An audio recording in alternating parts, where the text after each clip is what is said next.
Bismillahirrahmanirrahim. Assalamualaikum warahmatullahi wabarakatuh. Alhamdulillahirabbil alamin.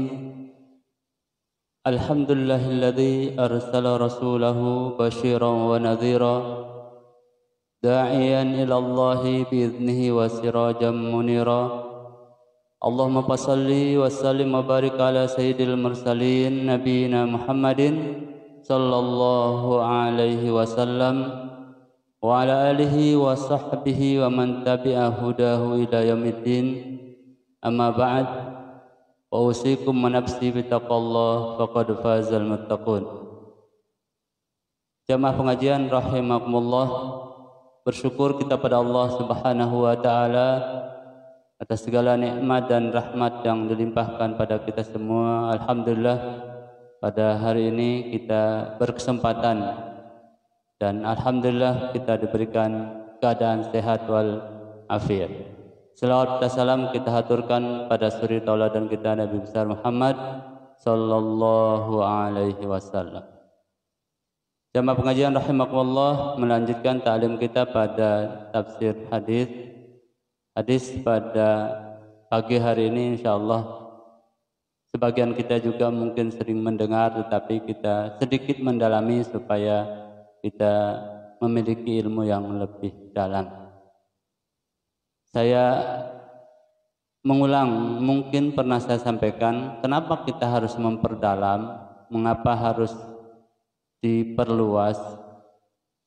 Kalau kita melihat, kalau kita kembali kepada apa yang Allah Subhanahu wa taala turunkan pada Nabi Muhammad dan sahabat serta kita sebagai umatnya tentang urutan-urutan wahyu, maka memang pantas untuk kita harus memperdalam ilmu kita supaya apa yang kita dapat, apa yang kita peroleh itu kita kemudian bisa menyampaikan kepada orang lain.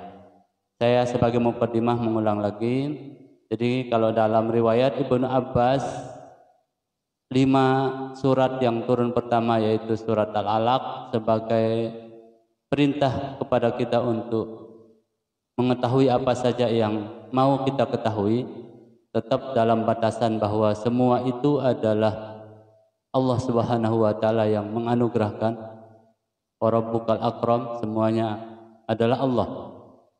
Kemudian Allah memerintahkan menjelaskan pada surat yang kedua turun yaitu surat Al-Qalam. Surat Al-Qalam ini menjelaskan pada kita tentang penajaman, karena qalam itu sendiri adalah sesuatu yang tajam, sesuatu yang tadinya sudah kita miliki harus dipertajam dengan Al-Qalam. Maka orang yang tidak bisa mengungkapkan apa yang diketahuinya berarti ilmunya masih kurang dalam. Kalau kita mungkin sering mendengar penceramah putar-putar dari amma ba'du belum dalam, berarti karena nggak ada isinya. Dari harus punya isi. Yang ketiga kemudian, kalau sudah memiliki pengetahuan, sudah bisa mendalami, maka itu artinya otak kita sudah terisi, kita bisa mengungkapkan.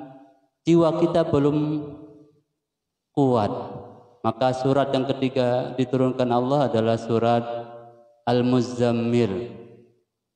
Inti dalam surat Al-Muzammil menguatkan jiwa kita untuk pertama bangun malam sedikit, setengah, sepertiga semampu kita. Kemudian setelah itu kita juga diminta untuk menguatkan jiwa kita dengan membaca Al-Quran. Yang ketiga dengan zikir pada Allah Subhanahu wa taala. Dan yang keempat memfokuskan ibadah itu, atau dalam ayat disebutkan tabaddal atau tabaddul. Dengan ini insyaallah jiwa kita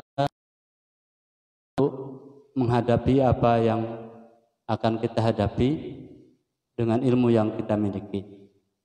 Surat yang keempat turun adalah surat Al-Muddathir, perintah kepada kita yang sudah punya ilmu, sudah bisa menyampaikan, jiwanya kuat, untuk menyampaikan pada orang lain. Fa'anzir, beri peringatan orang lain. Tetapi tetap harus melihat penampilan juga.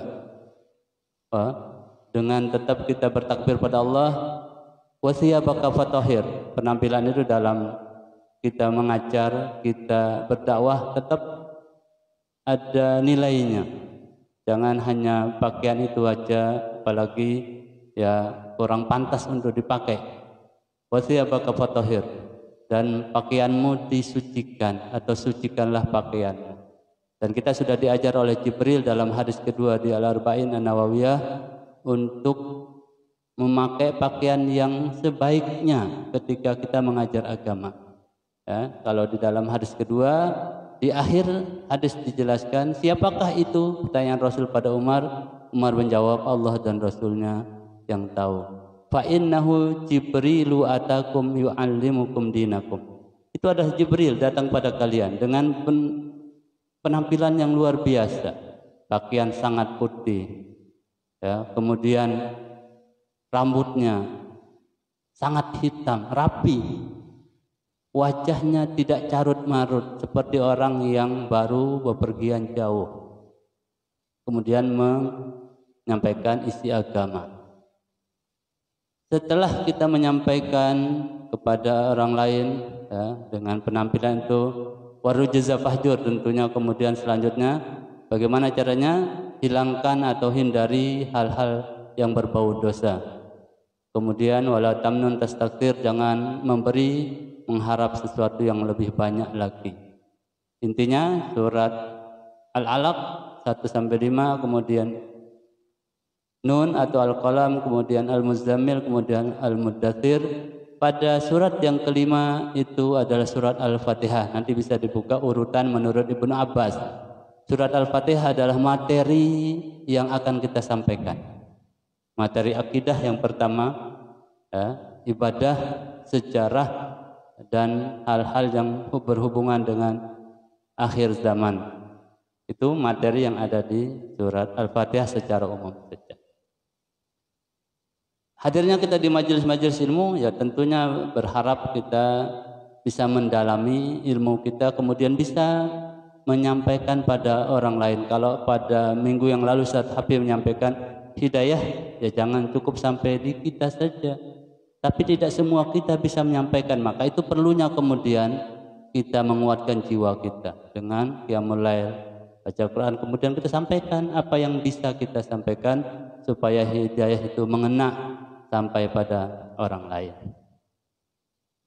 Pada hari ini kita akan membaca hadis riwayat Bukhari dan Muslim.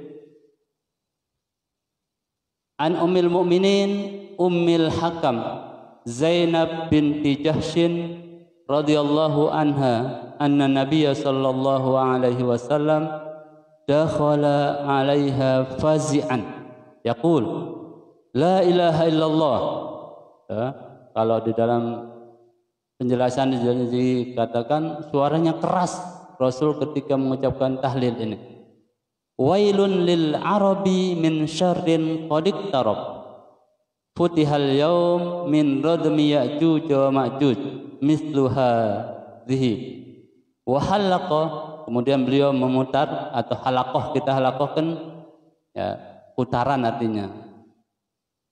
Bi asbu'ihi, dua jarinya, al-ibham wallati taliha, yaitu ini ibham, ibu jari, dan yang ini. Nanti kita jelaskan. Faqultu, saya berkata, Zainab berkata, wahai Rasulullah, anahlaku wa fina salihun, apakah kita binasa sementara di sekitar kita banyak orang soleh? Qala na'am idza kathural khabath. Iya, jika keburukan itu sudah banyak. Hadis riwayat Bukhari dan Muslim. Kita urai satu persatu. Yang pertama, ini terjemahnya saya ulang lagi. Dari Zainab binti Jahsh bahwa Nabi SAW masuk menemuinya dengan gemetar, saking takut. Ada riwayat yang lain, Rasul baru bangun, kemudian masuk ke rumah Zainab dalam kondisi gemetar, wajahnya memerah. Kemudian beliau bersabda, la ilaha illallah, celakalah bangsa Arab karena keburukan yang semakin dekat. Hari ini telah dibuka benteng Ya'juj dan Ma'juj. Beliau memberi isyarat dengan mendekatkan telunjuknya dengan jari sebelahnya. Berarti jari sebelah adalah ibu jari. Zainab bin Jahsh berkata, aku bertanya, wahai Rasulullah, apakah kita akan binasa sedangkan di tengah-tengah kita banyak orang-orang soleh? Beliau menjawab, benar jika keburukan telah mewabah atau banyak. Hadis riwayat Bukhari dan Muslim.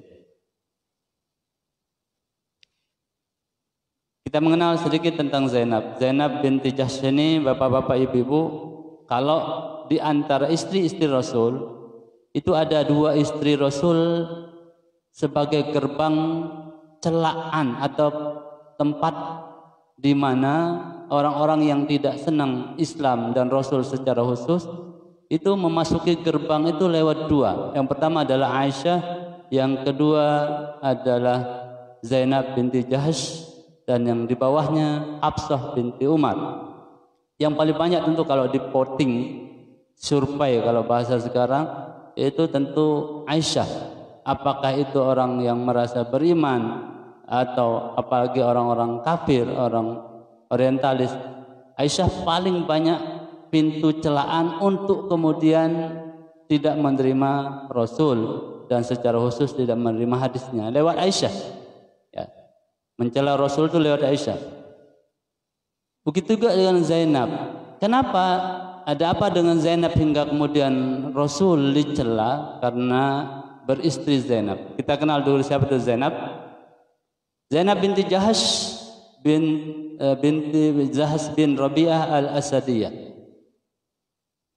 Lahir di Mekah tahun 33 sebelum Hijriah. Ibunya Umaymah binti Abdul Muttalib. Jadi dengan Rasul ini sepupu dengan Rasul. Ya. Nama panggilan atau kunyah dalam bahasa Arabnya adalah Ummul Hakam. Ummul Hakam, anaknya penengah, ya, ibunya penengah. Hakam itu artinya wasit atau orang yang selalu menjadi penengah. Gelar beliau itu Ummul Mukminin, tentunya. Yang kedua Ummul Masakin, ibunya orang-orang miskin. Itu gelarnya.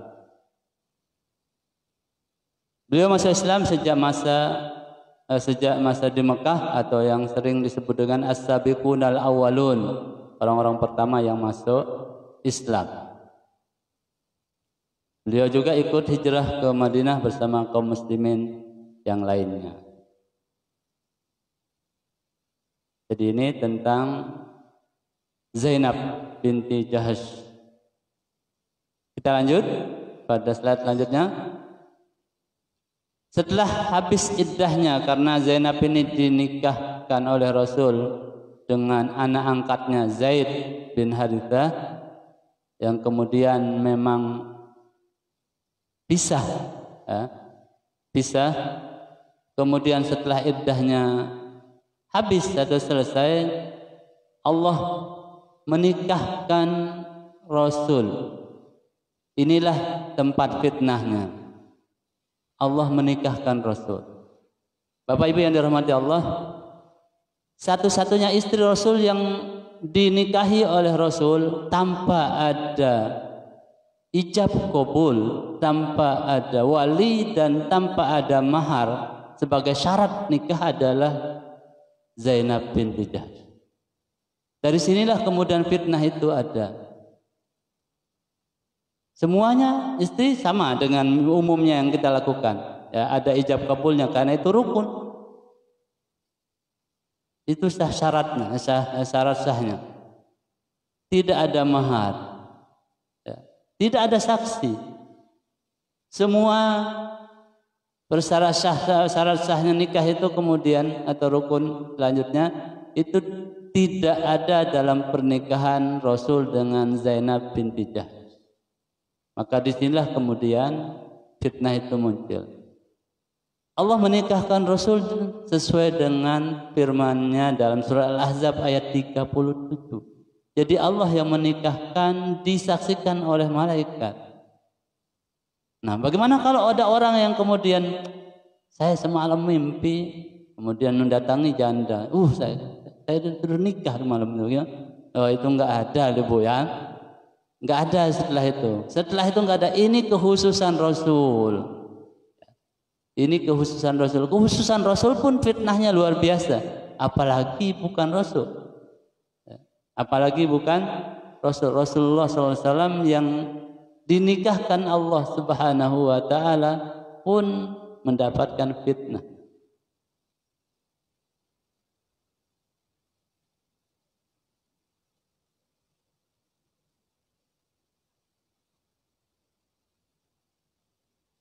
Maka dalam riwayat Imam Bukhari dijelaskan atau dikatakan dari Anas bin Malik radhiyallahu anhu berkata, seringkali Zainab membanggakan diri di hadapan istri-istri Nabi dan berkata, keluarga-keluarga kalian, namun Allah menikahkanku dari atas 7 langit. Allah menikahkan. Memang susah untuk diterima secara akal, tetapi karena ini wahyu harus diterima. Disinilah ujian iman kita. Ujian iman kita. Itu harus menerima. Harus menerima. Karena tidak umum. Sementara istri-istri yang lain dinikahi dengan secara umumnya kita menikah ada saksi, ada mahar, ada ijab kabul. Sementara ketika Rasul menikahi Zainab tanpa ada semuanya.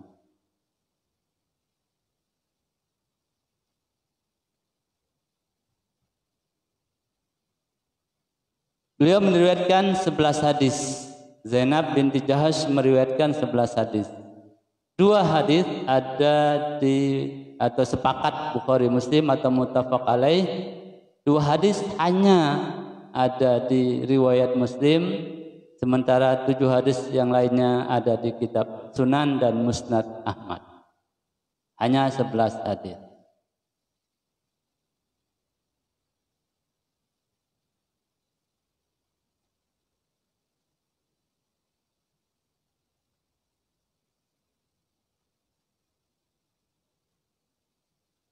Kalau urutannya seperti yang kita jelaskan sebelumnya, urutan dari Zainab ini ya urutan ke-14 itu.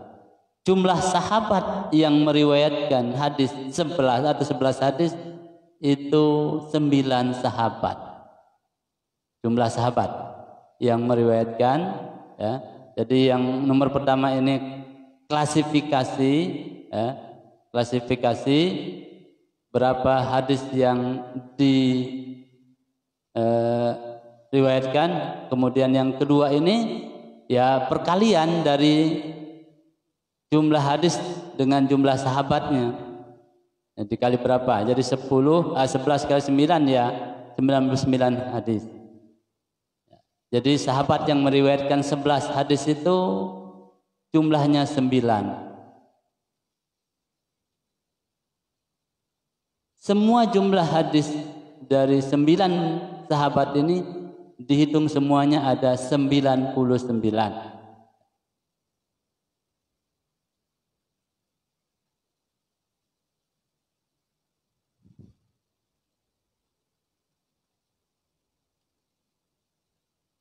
Zainab wafat di Madinah tahun 2020 Hijriah saat usia 53 tahun. Ya, 53 tahun. Ya, belum pensiun Ibu ya. 53 atau 52 tahun masih 53 ini Hijriah. Karena setiap 34 tahun Hijriah berarti 33 tahun Masehi. Merupakan istri yang pertama wafat setelah Nabi Shallallahu Alaihi Wasallam wafat. Zainab istri yang pertama wafat setelah Nabi wafat. Kenapa? Ini dalam hadis riwayat Bukhari Muslim. An Aisyah qalat qala Rasulullah sallallahu alaihi wasallam asra'ukunna luhuqan bi atwalukunna yadan. Rawahul Bukhari wa Muslim. Qalat Aisyah fakunna idza ijtama'na fi baiti ihdana ba'da wafati Rasulillah sallallahu alaihi wasallam namuddu aydina fil jidari wa natatawalu. Falam nazal naf'alu dzalika hatta tuwfiyat Zainab bintu Jahsh wa kanat imra'atan qasirah wa lam takun atwalana fa'arafna anna nabiyya sallallahu alaihi wasallam innama arada bitulil yadi as-sadaqah. Terjemahannya, dari Aisyah berkata Rasul sallallahu alaihi wasallam bersabda kepada istri-istrinya, yang paling cepat menyusul kematianku dari kalian adalah yang paling panjang tangannya. Itu Rasul. Atwalukunna yadan, yang tangannya paling panjang.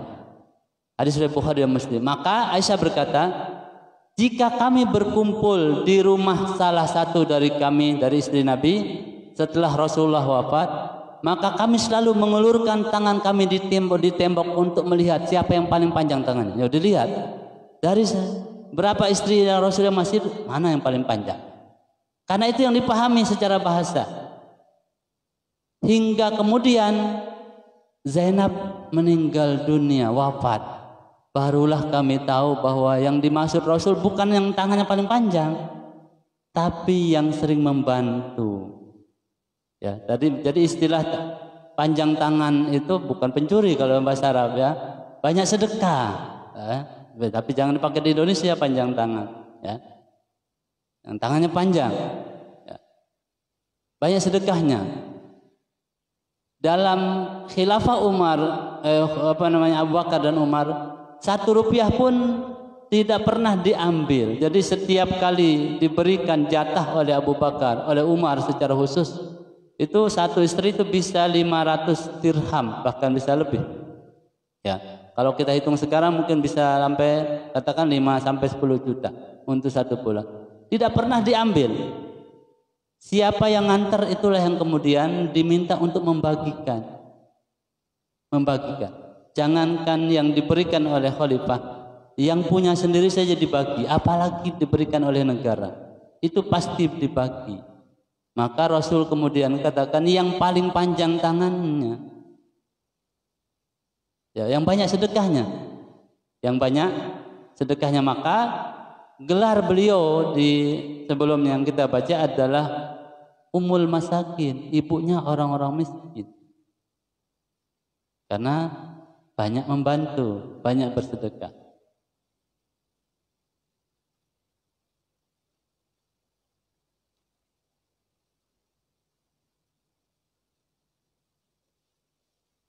Ya, jadi ini tentang perawi atau Zainab bin Jahsh, ya, istri Nabi SAW yang dinikahi setelah anak angkatnya, ya, Zaid bin Harithah mentalak atau menceraikan. Kemudian apa hikmah? Terlalu banyak hikmahnya tentu. Kenapa bukan Rasul yang menikahi dulu? Banyak yang ditulis oleh para ulama-ulama tafsir. Kenapa Rasul menikahi setelah?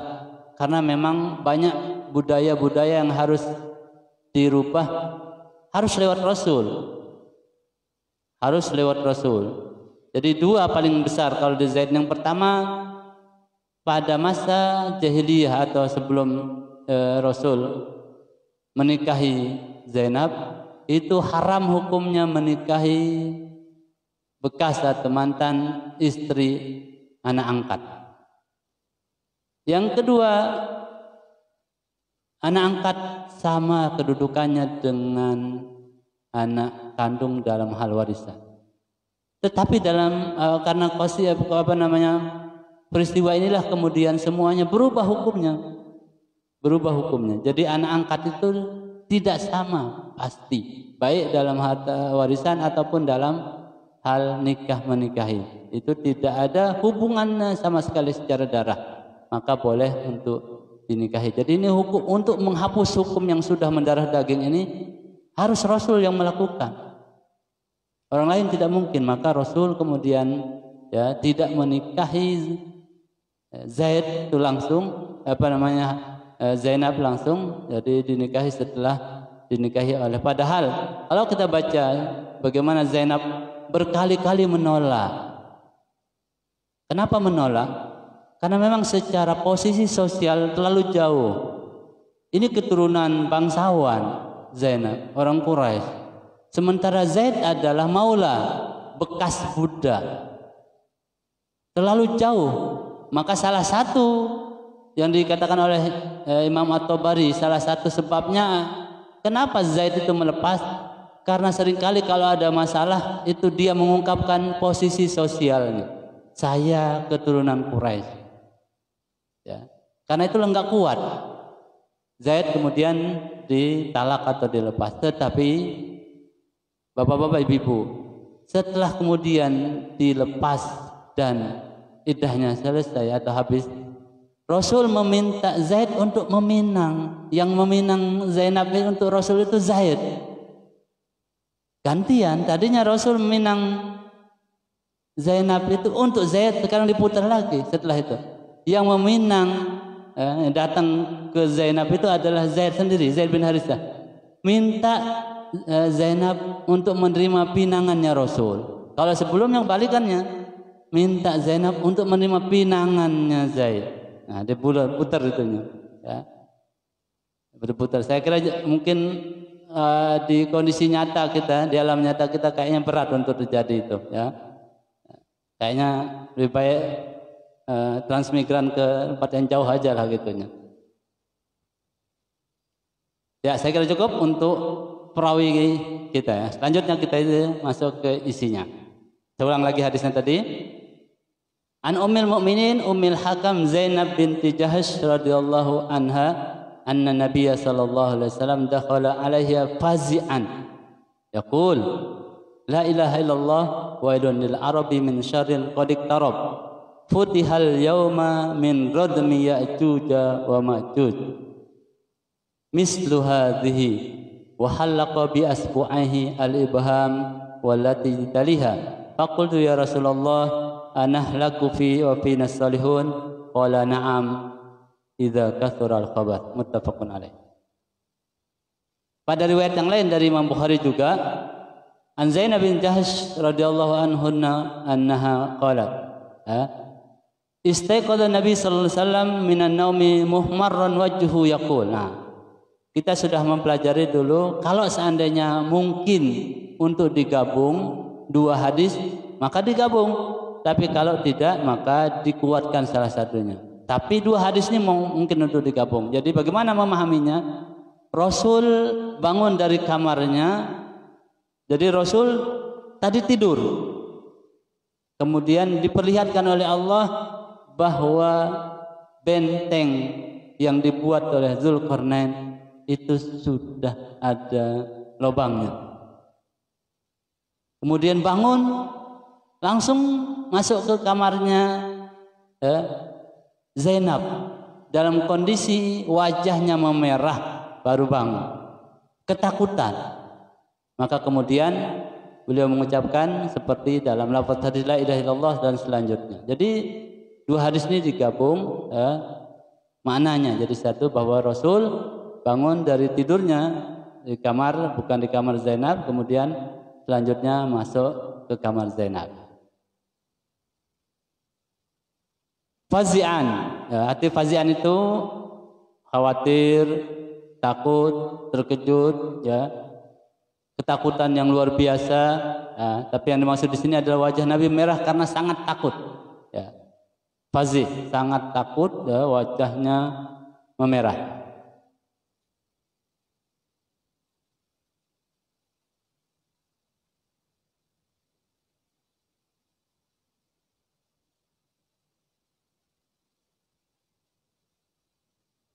Selanjutnya, beliau mengatakan la ilaha illallah. la ilaha illallah. Maka dalam syariat, baik itu di riwayat Ibnu Sunni, kemudian riwayat At-Tirmidzi, dijelaskan bahwa Nabi SAW idza ra'ahu syai'un, kalau mendapatkan sesuatu yang menakutkannya, ia berkata, Allahu Rabbi la syarikalah. Atau dalam hadis riwayat Tirmidzi, Allahu Rabbi la usyriku bihi syai'an. Atau dalam hadis ini, la ilaha illallah. Intinya ketika kita sangat takut, diusahakan lafaz yang pertama keluar adalah lafaz tauhid. Apakah la ilaha illallah wa la syarikalah, Allahu Rabbi, la ilaha illallah, dan selanjutnya dalam beberapa hadis kita usahakan kita melafazkan. Yang kita ucapkan pertama adalah kalimat tauhid. Kenapa kalimat tauhid? Karena kalimat tauhid itu meyakinkan, menguatkan keyakinan kita. Yang kedua, ala bidzikrillah, tentu yang sering kita baca, tatmainnul qulub, itu menenangkan hati kita. Dengan kalimat tauhid, jiwa kita akan tenang. Ketika kita melihat, mungkin kita termasuk yang sangat takut dengan ular atau yang hewan-hewan buas. Ketakutan yang luar biasa muncak, kemudian pertama kita lafazkan adalah kalimat tauhid. Untuk menenangkan jiwa kita lafazkan kalimat at-tauhid.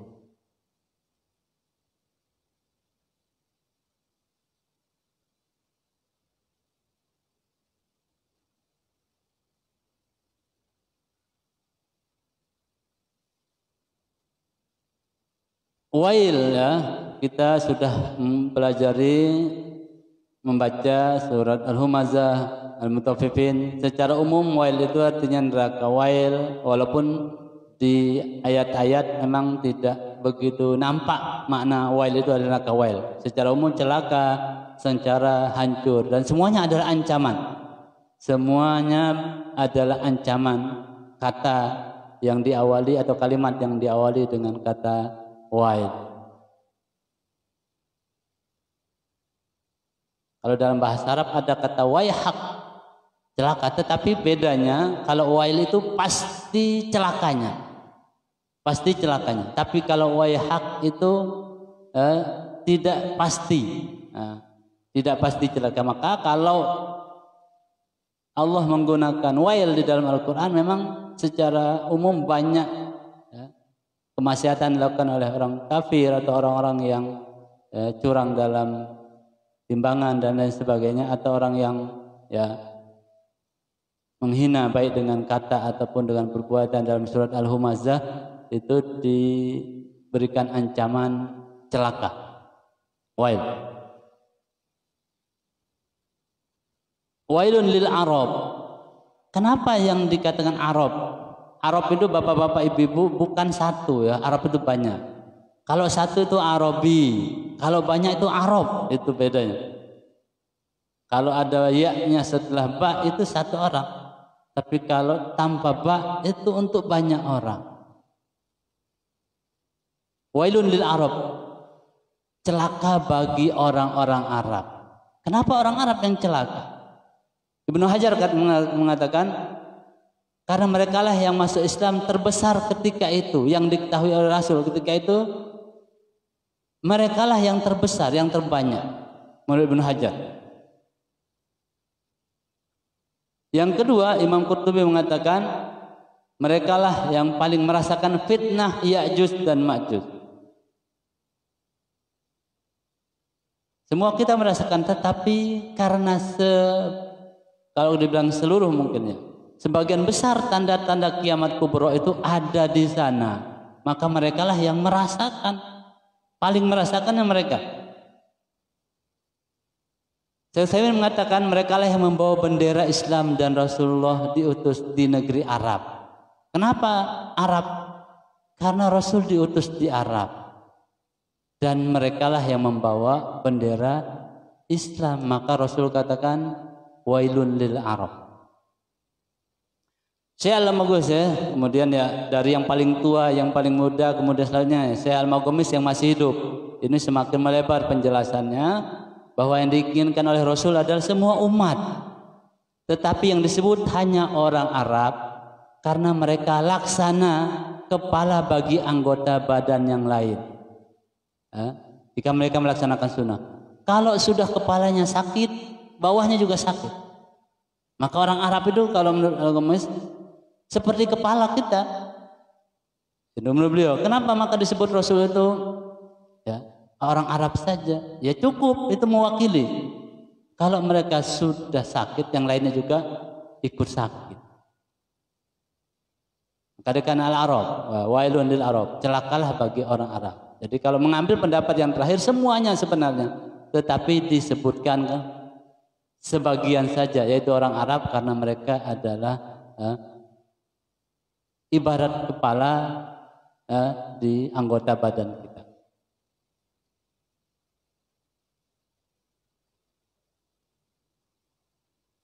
Min syarrin, dari keburukan.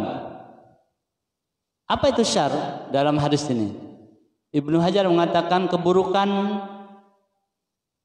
yang akan terjadi setelah beliau wafat. Dari terbunuhnya Utsman bin Affan, kemudian munculnya fitnah setelah itu laksana makanan yang ada di mangkok, kal-qas'ah. Begitu banyak fitnah setelah itu, satu persatu datang. Ya, ini yang disebut oleh Rasul asyar, keburukan.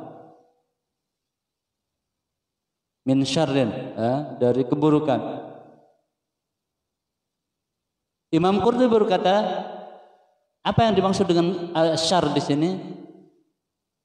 Beliau mengatakan terbukanya perbendaharaan dunia karena banyaknya penaklukan yang membuat mereka berebut untuk memperoleh harta yang banyak dan juga kedudukan hingga terjadi peperangan dari masa Utsman sampai selanjutnya.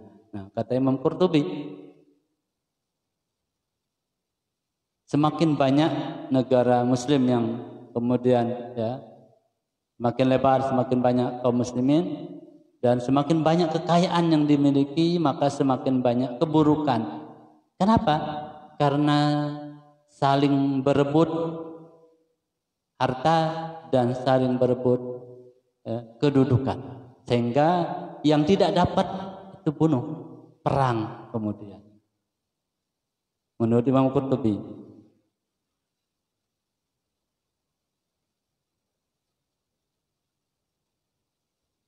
Ya, kalau kita mungkin membaca berita-berita tentang Timur Tengah secara khusus, ya memang seperti itu adanya, ya. Berebut kekuasaan, ya. Itu kekuasaan. Ya, inilah yang disebut oleh Rasul dalam pandangan Imam Qurtubi syar tadi, keburukan orang Arab. Kalau saya Utsaimin karena memang melihat lafaz hadis, dia mengatakan keburukan yang terjadi karena Ya'juj dan Ma'juj. Kalau saya Utsaimin, ya, karena memang lafaz hadis selanjutnya min radmi Ya'juj wa Ma'juj.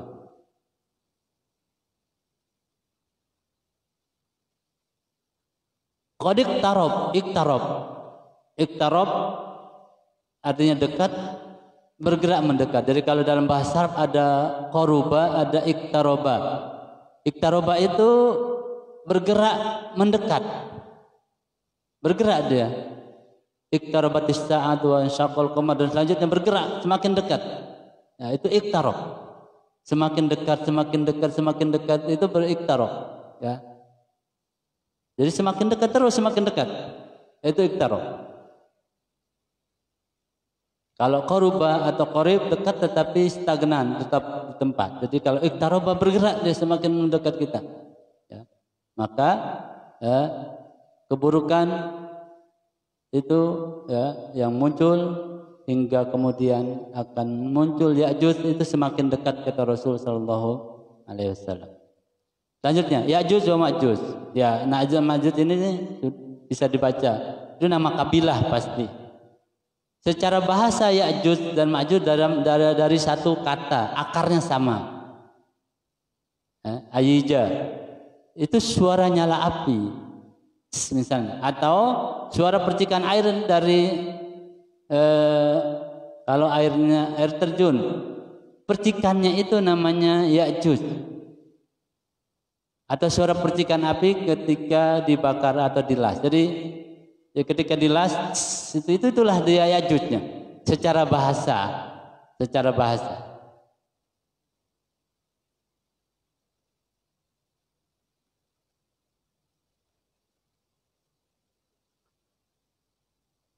Tapi secara kaidah atau agama Yajuj wa Majuj adalah nama kabilah. Ya.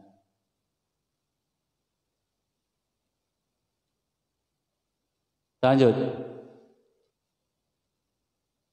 Kalau membaca Yajuj wa Majuj memang bisa dibuka di dalam hadis riwayat Bukhari khusus bab al-fitan, bab fitnah.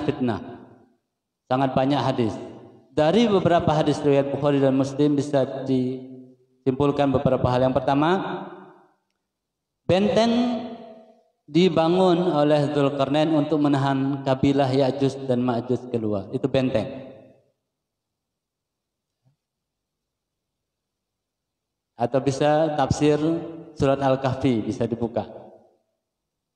Tapi pertanyaannya, apakah benteng dan kabilah tersebut sudah ada? Secara akidah harus dijawab ada. Harus yakin kita. Harus yakin. Di mana sekarang? Kita tidak tahu tempatnya. Jangankan ya, hal seperti ini yang memang masuk ilmu ghaib. Banyak hal-hal yang tidak katakanlah ilmu ghaib. Kalau dalam contoh yang salah satu contoh Bapak-bapak Ibu. Surat Al-Maidah ayat 26 tentang hukuman Bani Israel. Hukumannya fa innaha muharramatun alaihim arba'ina sanatan yatihuna fil ardi. Hukumannya mereka 40 tahun tidak bisa keluar, hanya muter. Tidak ada yang melihat dan klik saja benteng Ya'juj dan Ma'juj. Itu dibawa kehendak Allah Subhanahu wa taala. Ya. Nanti kalau ditulis karena melihat ini tanda-tanda yang dijelaskan oleh Rasul sallallahu alaihi wasallam. Kalau gitu benteng Dzulkarnain itu bagaimana kalau ya, tembok Cina? Beda Bapak-bapak. Tembok Cina itu untuk orang selfie. Ini tidak ada yang tahu. Jangankan selfie. Kedua, kemudian ketiga, bagaimana? Oh, ada yang mengatakan, orang Cina itulah dia Ya'juj dan Ma'juj. Itu jangan, karena mereka tidak bergaul dengan orang lain, tidak hanya dari kalangan mereka saja. Tidak, orang Cina banyak di kita berarti bukan itu. Datang ke pabrik-pabrik bukan berarti ya. Mereka tidak bergaul dengan orang lain, hanya dengan mereka, kabilah mereka saja. Dan ini tentu tanda hari kiamat kubra. Penjelasan Abu Bakar Ibnu Al-Arabi menjelaskan ada 3 hal yang diambil kesimpulan dari beberapa hadis riwayat Bukhari, Muslim dan beberapa perawi yang lainnya. Yang pertama, mereka kaum Ya'juj dan Ma'juj ini menggali atau melubangi benteng hanya pada siang hari dan dengan peralatan yang sederhana serta tidak mengucapkan insya Allah. Peralatannya sederhana. Jadi matahari mau tenggelam ditinggal. Enggak ada hasilnya dikit. Enggak ada hasilnya. Yang kedua, mereka tidak naik benteng dengan tangga biasa. Bisa jadi ini bukan biasa. Bisa jadi karena tidak ada sarana untuk itu atau pikiran mereka belum sampai ke sana. Tidak ada ilham. Karena sangat sederhananya mereka. Alat yang mereka pakai sederhana. Bukan alat berat seperti sekarang ini. Sederhana. Berarti kita tidak lihat mereka. Tidak tahu di mana mereka. Sederhana. Yang ketiga, mereka tidak mengucapkan insya Allah. Kecuali di akhir masa. Hingga mereka bisa mengeluar dari benteng. Nah mereka nanti ketika melubangi di akhir masa atau di akhir zaman mengucapkan insya Allah. Besok kita lanjut. Kata-kata insya Allah itulah yang kemudian menyebabkan benteng itu sedikit demi sedikit akan terbuka. Kehendak Allah Subhanahu wa taala. Mereka tidak diperkenalkan, tidak tahu. di akhir zaman. Jadi mereka mengucapkan insya Allah ketika memang waktunya tiba.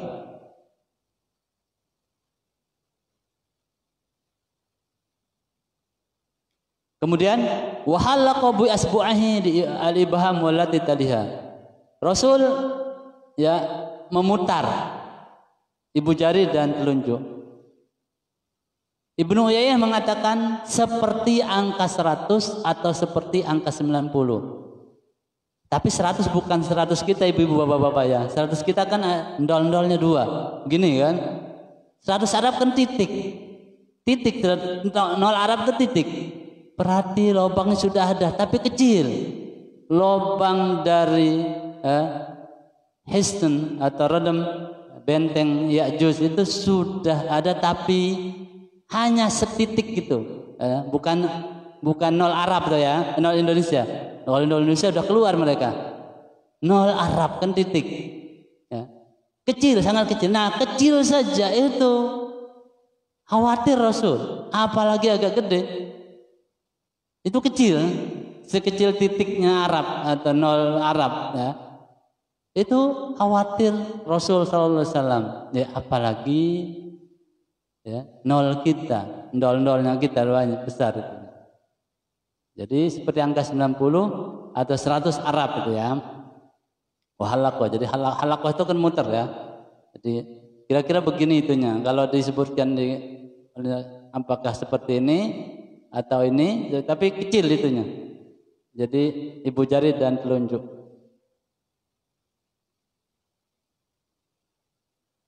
Kemudian pertanyaan Zainab. Anahlaku wa finas salihun. Apakah kita binasa padahal di sekitar kita, di dekat-dekat kita banyak orang soleh? Kenapa Zainab bertanya? Karena beliau yakin seperti di dalam surat Al-Anfal ayat 33, Allah tidak akan mengazab kalau masih banyak orang yang soleh, banyak orang yang istighfar atau Rasul masih hidup. Karena yakin itulah kemudian beliau bertanya, apakah iya kita nanti akan binasa sementara orang soleh masih ada? Karena memang di dalam surah Al-Anfal dikatakan a'udzu minasyaitonir rajim, wa ma kana Allah liyu'adzibahum wa anta fihim wa ma kana Allahu mu'adzibahum wa hum yastaghfirun. Ya. Karena keyakinan inilah kemudian beliau bertanya. Saya menjelaskan, iya tetap kita binasa walaupun banyak orang yang soleh. Dia dalam hadis bunyinya wa fihim wa fina as-solihun, orang-orang soleh. Maka di Sahih Muslim, Sahih Bukhari sebagian dari hadis ini diletakkan di bab al-amru bil ma'ruf wan nahyu anil munkar. Ketika orang-orang soleh ini tidak amar ma'ruf nahi munkar, mereka akan hancur. Tidak ada dai lagi yang mengajar. Sementara mereka sudah cukup tadi. Kalau di urutan ayat tadi atau turunnya wahyu sudah sampai surat Al-Muzammil, mereka tinggal masuk lanjut ke surat Al-Mudaththir. Sudah ada, tapi tidak ada keinginan untuk amar ma'ruf nahi munkar, maka mereka pun akan binasa. Kan hancur. Jadi tidak cukup hanya dengan soleh saja. Jadi perlu kemudian al-muslih, orang yang memperbaiki atau ad-du'at. Naam idza kathural khabath. Iya kalau burukan itu banyak. Al-khabath dijelaskan oleh para ulama maknanya banyak. Ada yang zina, anak zina, ada maksiat, dan selanjutnya ya. Ada khabath itu banyak. Apa beda asyarru sama al-khabath? Syarrun itu bagian dari khabath. Jadi kalau syarrun itu keburukannya yang dilakukan. Tapi kalau khabath itu baik keburukannya ataupun orang yang melakukan itu khabath atau bendanya. Maka kalau dalam bab al-khaba'ith, khaba'ith itu benda-benda yang menjijikkan, seperti katakanlah ya, yang mungkin sebagian kita takut itunya kecoa. Itu masuk khubus atau khaba'ith. bendanya, bukan apa yang dilakukan ya. Jadi semuanya. Jadi kalau ahobah itu kembali secara bahasa itu lebih umum, mencakup semuanya. Tapi kalau asyarru itu perilaku, apa yang dilakukan. Orangnya belum tentu iya, belum tentu orang ini corok. Perilakunya iya, itu syar. Tapi kalau orangnya juga, maka itu adalah orang yang khabithun. Kita lanjut pada fatwa Syekh Utsaimin tentang hadis ini di Syarah Riyadhus Shalihin. Ketika beliau menjelaskan hadis ini, beliau mengatakan, dan tadi sebagian sudah saya nukil, Wabayana Nabi sallallahu alaihi wasallam hadzal ayat lil Arab li annahum hamilu liwa al-Islam. Nah, kenapa Rasul menyandarkan keburukan itu kepada orang Arab? Karena mereka adalah pembawa panji Islam, pembawa wajah. Yang kedua, di Arablah wahyu itu turun dan ke Arablah wahyu itu kembali. Bapak-bapak, ibu-ibu, kalau kemudian kita katakan akan akan muncul, akan berkembang atau akan luar biasa agama kita dari negara kita, katakanlah, itu tidak salah. Tetapi tidak bisa sampai seluruh dunia karena sumber wahyu itu ada di sana. Sumber wahyu itu ada di sana. Menurut saya, kalau dari sumbernya itu tidak kemudian benar-benar baik, mungkin di tempat lain baik, tetapi tidak sampai menyebar. Tapi kalau di sana sudah baik, itu bisa menyebar kemana-mana. Karena di sana, dari sana, dan harus kembali ke sana. Harus kembali ke sana. Ya.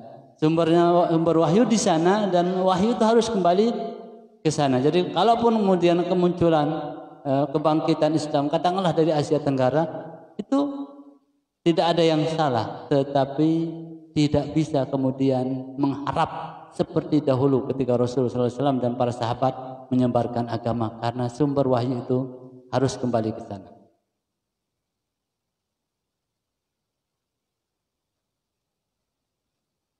Kemudian selanjutnya, wal khabath huna yuradu bihi syai'an. Saya tidak terjemah, minta maaf ya. Khabath tadi, keburukan itu ada dua. Yang pertama, yang tadi yang saya jelaskan, yang pertama adalah al-amal al-khabithah, perbuatan yang buruk yang pertama. Yang kedua, al-basyarul khabith, orang yang buruk, itu khabith tadi. Perbedaan dengan syar tadi. Al-khabath itu dua, perbuatan, yang kedua orangnya. Karena itulah kemudian beliau menjelaskan penjelasan selanjutnya. Fa idza kasratil a'malul khabithah as-sayyi'ah fil mujtama'. Kalau banyak perbuatan buruk di masyarakat, fa innahum aradu anfusahum lil halak. Itu artinya mereka mempersiapkan diri untuk hancur, binasa. Jadi kalau banyak perbuatan buruk di masyarakat, maka itu artinya mereka menyiapkan diri untuk binasa. Yang kedua, idza katsura fihimul kufar. Nah, kalau di Arab itu banyak orang kafirnya, kata Syekh, itu sama artinya dengan mereka menyiapkan diri untuk hancur. Itu Syekh menjelaskan. Maka beliau kemudian menukil. Karena itulah Rasul SAW katakan di dalam hadis dari Bukhari, akhrijul yahuda wan nasara, keluarkan orang Yahudi dan Nasrani dari Arab. Dari Arab. Menurut beliau, maka kalau musibah-musibah ini datang sekarang, ini karena kita senang mendatangkan orang non-muslim ke negeri kita. Kata beliau, ada pembantu, ada sopir, padahal di negeri muslim atau negeri muslim yang lain masih mampu melakukan itu. Kalau hanya mereka yang mampu, iya. Tetapi orang muslim banyak yang mampu melakukan. Dan itu adalah khabith tadi yang menurut Syekh Utsaimin ya. Bisa nanti dibuka di Syarah Riyadhus Shalihin karya Syekh Utsaimin, penjelasan tentang khabith. Jadi banyaknya orang non muslim di Jazirah Arab itu penyebab Rasul kemudian mengatakan hancurlah, binasalah.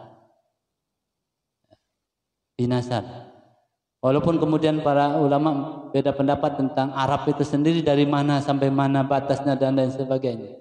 Ya. Tapi beliau memberikan khususan terutama di Saudi, ya, selama masih banyak orang yang tidak beriman di sini maka keburukan itu akan tetap ada dan datang. Jadi sungguh luar biasa anunya beliau, kalau boleh dibilang ya ditakutinya beliau itu, walaupun dengan bahasa yang sangat santun beliau menyampaikan, tetapi ya beliau menukil memang banyak hadis tentang bagaimana Rasul berusaha untuk mengeluarkan orang-orang Yahudi, orang-orang non-Muslim dari Madinah ketika itu. Kemudian di Mekah yang mungkin sebagian sekarang, ya kalau di Mekah dan Madinah sudah insya Allah tidak ada, walaupun di sebagian dari negara Arab sendiri masih ada yang ya diam-diam dan lain sebagainya, bahkan sebagian oleh para pemimpin kemudian diundang untuk datang dan lain sebagainya. Oleh Syekh ini diingatkan supaya keburukan itu tidak menimpa kita sebagaimana yang dijelaskan oleh Rasul, maka diusahakan jangan mendatangkan orang tidak beriman ke negeri Arab. Allahu a'lam bishawab. Saya kira cukup talim kita pada hari ini. Silakan kalau ada yang mau bertanya, saya persilakan sebelum kita tutup. Silakan Bapak-bapak. Kalau tidak, saya tutup. Nah. Tidak ada ya, cukup ya. Cukup? Ya, saya kira cukup talim kita pada pagi hari ini. Sekali lagi, kurang lebihnya mohon maaf. Kepada Allah saya mohon ampun. Usikum wa nafsi bitaqallah wal afu minkum. Wassalamualaikum warahmatullahi wabarakatuh.